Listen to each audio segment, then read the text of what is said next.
Can a herniated or slipped disc heal on its own? This is a question that we get every single day. It's one of the most common things we see here is a slipped disc causing lower back pain and sciatica.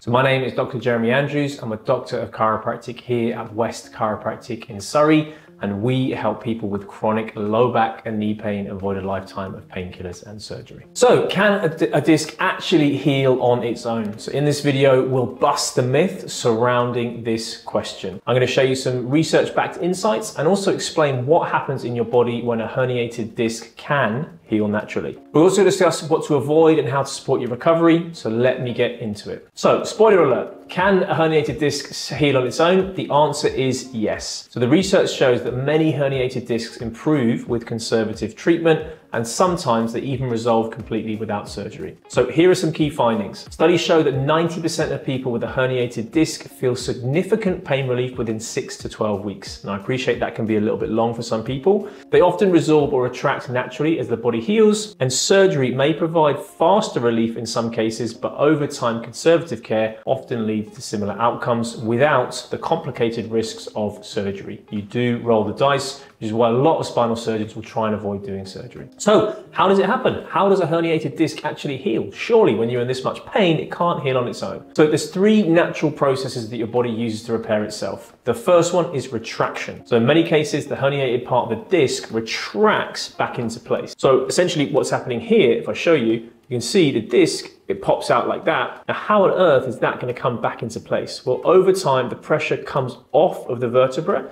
and the disc will actually come back into this jam donut. So naturally with time, rest, proper movement, it reduces pressure on the nearby nerves, and that's going to help to alleviate pain, so retraction.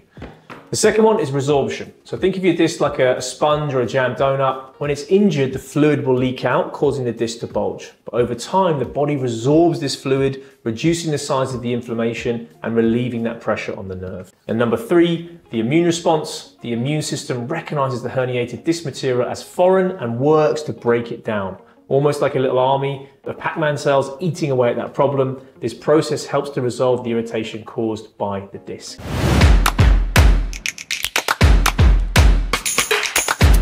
Now, I know what you're thinking, if you're 4 weeks in, you're in excruciating pain, how long does it take? Well, on average, it takes 6 to 12 weeks for someone to start being able to walk more comfortably, get rid of their pain, but it can take longer. Discs take 6 to 12 months to fully recover due to the poor blood supply. So what should you expect if you've got a slipped disc? Well, mild cases, the symptoms like back pain or minor leg sciatica can resolve in as little as 2 weeks. If you've got a moderate case, you might have numbness, tingling, or pain running down your leg. The recovery may take longer, like several weeks. And in severe cases, if you're experiencing significant muscle weakness, difficulty lifting your foot or your toes, persistent numbness down the legs, you need to consult a doctor immediately. This might require more intensive care, even an MRI, to understand how far that disc has come. So what to avoid with the herniated disc? Well, to support your recovery and prevent further problems, it's crucial to avoid movements and positions that make the problem worse. So here are some of the common things you should avoid. So avoid flexion, like forward bending.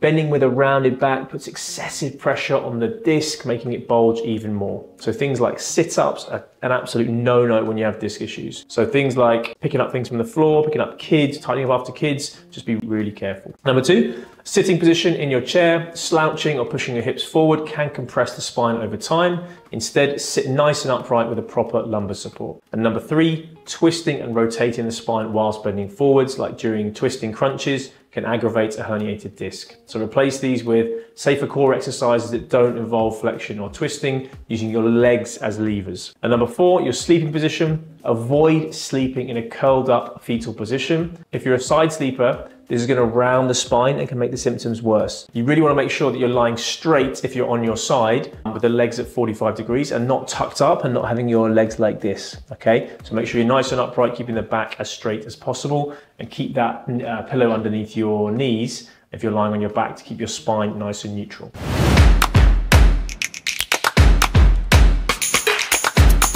So how do we support natural healing? So while your body is amazing at healing itself, there are steps you can take to speed up recovery and reduce the pain. So practice gentle movements. So use stretches and exercises that promote spinal extension, like the McKenzie method we went through last time, which encourages the disc to move back into place naturally. So if you remember from last time, the McKenzie method was literally the first part, lying on your front like this, turning the head to the side. The second part was putting weight onto the elbows like this.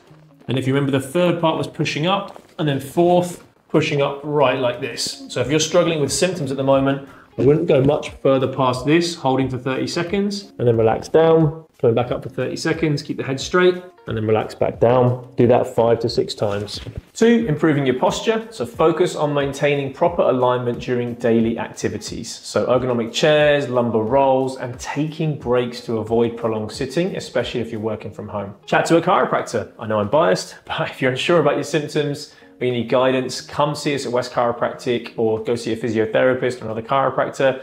They can give you some personalized advice. When should you see a doctor or go to the A&E? Well, it's important to know when your herniated disc might require more attention. So seek professional help if you're experiencing severe pain that doesn't improve with rest, if you're getting numbness or tingling that spreads down your leg or into your foot on both sides, or if you're getting muscle weakness such as difficulty lifting your foot or lifting your toes up. That could indicate some more severe nerve damage and might indicate assessment. And also if you're losing control of your bowel or bladder, that is an absolute red flag. You need to get yourself off to a doctor or A&E straight away. So if you like the video, please hit the like button, please subscribe to the channel for our regular updates, and you can grab copies of my best-selling books here, How to Transform Your Back and The Secret Cure to Back Pain, How to Avoid a Lifetime of Painkillers and Surgery. Many thanks.